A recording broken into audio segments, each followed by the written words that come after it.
Welcome back to the channel, you Kurd nerds. We've got the highlights from yet another mock check ride. If you want to watch the whole thing, make sure you go check out that little thing that I've got right up there. Make sure you hit that subscribe and bell icon so you get notified every time we put out another amazing video. We got Microsoft Flight Sim stuff, War Thunder stuff, mock check ride stuff, training stuff, all kinds of good stuff. All right? So make sure you hang out and enjoy the video. So what class medical certificate do you need while exercising as pilot in command? For private pilot, it's required to have at least a third class medical. All right. Now let's say you get a third class medical, but you're just like, I don't really feel like dealing with DPE or not DPEs, AMEs anymore. Is there anything else you can do? I mean, you can get the basic med to kind of bypass the AMEs and go to your own physician. Awesome. But well, so how long is third class good for? 60 calendar months. 60 calendar months. What are the other different classes of medicals, right? We got first and second. How long is the second good, or how long is the first class medical good for? First is good for 12 calendar months.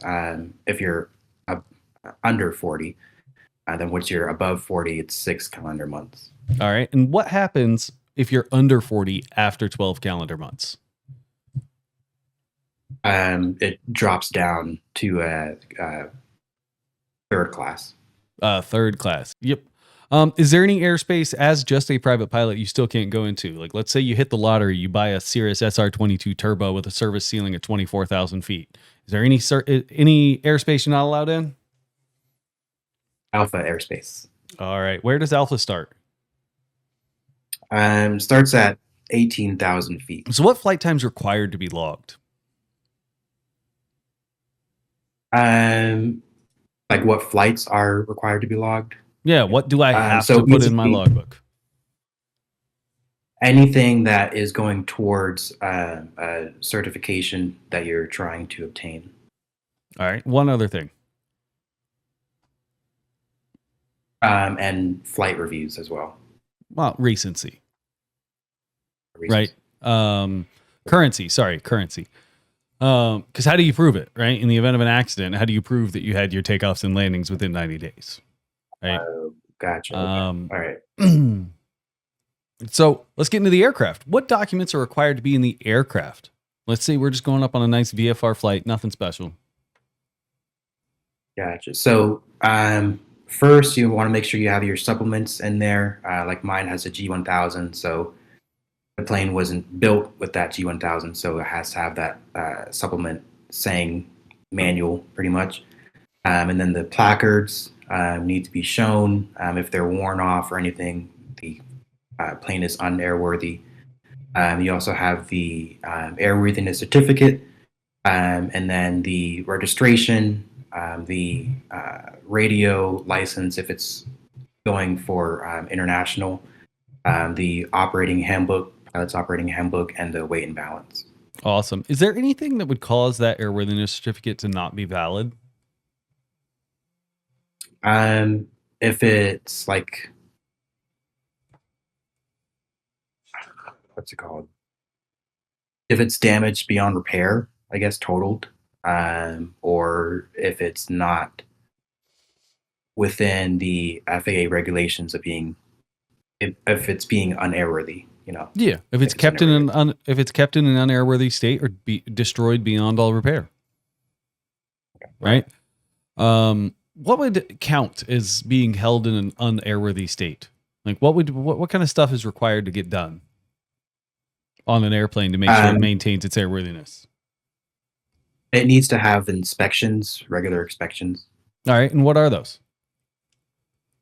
So first of all, you need to have the airworthiness directives maintained within the specific plane.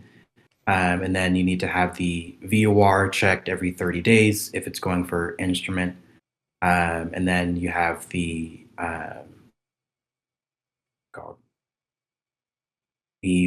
annual checks every year, the 100 hours if it's for hire. And then the altimeter every 24 months, and then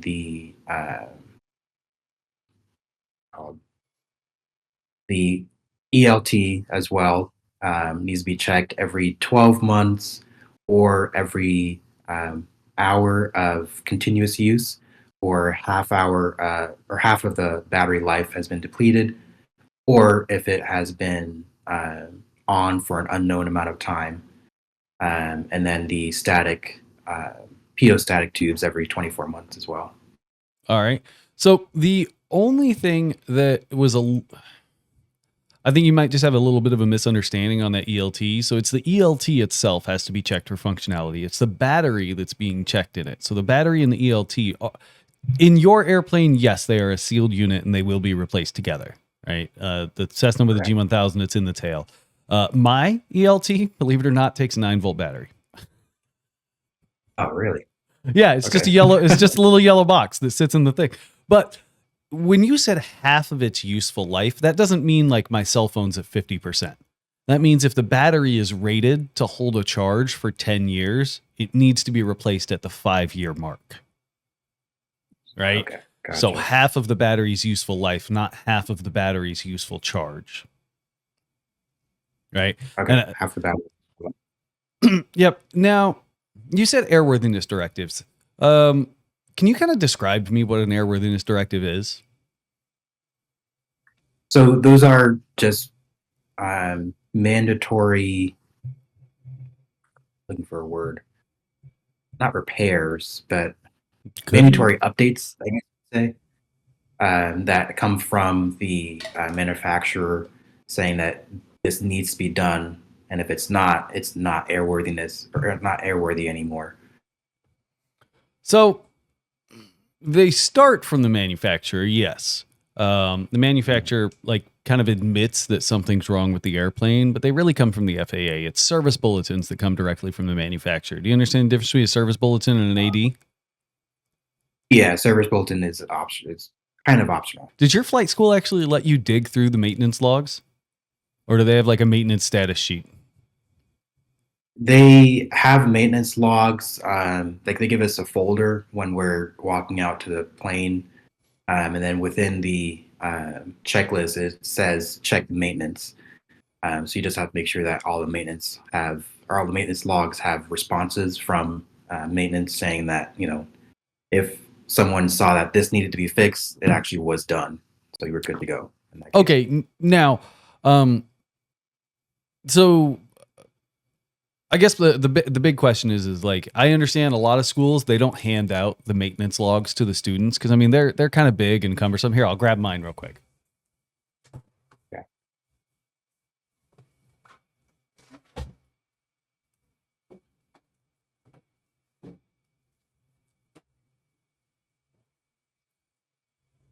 Oh, geez. This is an aircraft maintenance log. So you see why I'm kind of asking, have you actually seen these? Because no, a lot of students, never get the opportunity to actually dig through a maintenance log to verify airworthiness. They get a maintenance status sheet, which is like a sheet of paper saying this is when these things were complied with. And then like the last 30 days of squawks or maintenance reports, right? So before your check ride, like definitely, especially if you intend on buying an airplane, ask to be able to look through the maintenance log of your aircraft and try and find all the associated inspections just to see what they look like. Who can conduct maintenance on an aircraft? Let's say you get your private pilot certificate. Can you maintain an airplane? You can maintain it as long as you're not changing any of the aerodynamics of the actual airplane. So it's not just changing like aerodynamics of the actual airplane. Like you technically can't disassemble a brake caliper, right? It seems like a really simple job, right? You can do things like replenish fluids, change fluids, change lights. What I say is if you got to use more than 2 different wrenches, you probably need to talk to a mechanic. That's like a good rule of thumb to keep you out of trouble, right? Okay. It's just the best way to look at it, right? Because technically changing spark plugs. Again, you can't do that. It seems like a really simple thing. Like anybody who's, had kind of like a blue collar parental figure that taught them how to maintain their vehicle. Like we've all changed spark plugs at one point in our time. My mechanic's like, you can't change your own spark plugs. I was like, dude, what? But I know how. Yeah, but it's not preventative maintenance, right? Gotcha. So if you need more than 2 wrenches, probably talk to a mechanic, right? Awesome. Talk to me about the engine that's in this aircraft. So this is going to be a Lycoming engine with horizontally opposed pistons, and it's normally aspirated, air cooled, and a direct drive with 180 horsepower. All right. And what RPM is that horsepower rated at? At 2,700 RPM. 2,700 RPM.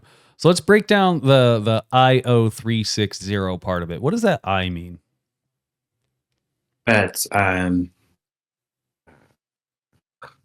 of it today. Injected, fuel injected engine. It's fuel injected. So what are some of the benefits of a fuel injected airplane? So that's going to be, it's going to have more efficiency. It's going to have better fuel efficiency, more power. You're not going to have to worry about any kind of icing within the engine, or you're not going to worry about carb icing strictly. Yeah. All right. So let's talk about carburetors. You said something about carburetor icing. What is that? So that is basically if you're at a certain, if the humidity is above 70% and your temperature is below 40 degrees Fahrenheit, your carburetor can develop moisture within the carburetor itself, and that moisture will begin to freeze, and it'll start restricting the airflow that's going in within the carburetor. All right. Awesome. I love it. I'd have to double check on that 70% and 40 degrees.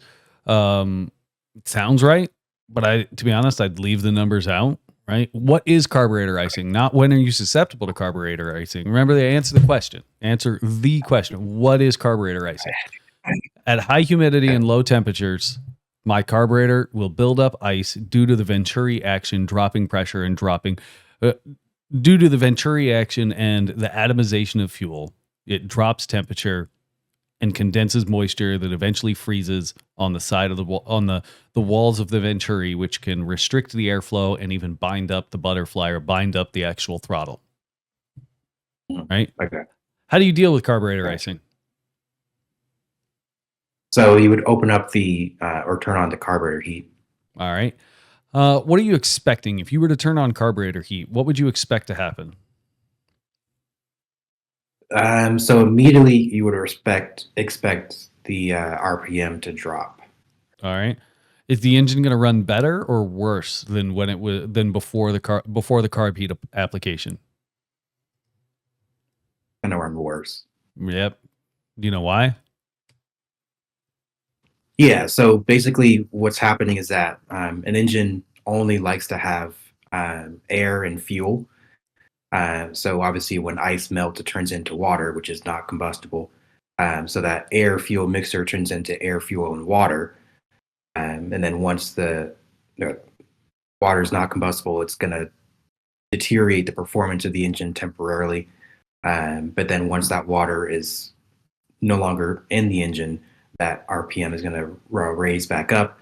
The engine will perform better. Awesome. What kind of gas can you put in this thing? 100 low lead. Is there any other gas, according to POH, that's approved for this aircraft? I'm pretty sure it's 100. All right. You know what color it is? The green. Green, right? So I can't just run to Chevron and get some Chevron with Techron, cleaning my valves, 91 octane, right? No. No. No. Talk me through a spin recovery. Well, first of all, how do we enter a spin? What would cause us to enter a spin? entering a spin, if you're turning without adequate or too much of a of rudder usage, um, or if you're particularly turning base um, from or turning final from base with the crosswind coming in as well, Okay. would help you turn. Now, would can I stall if the or sorry, can I spin if the wing isn't stalled? If it would be a one wing stall as a spin usually. It's not one. They're both stalled. It's just one stalled more than the other, right? Do you understand the difference between a stall and a spiral? Yeah, I always get confused between the two, especially with one stall. I remember I had to study a lot with that. But um, so a spiral is basically you're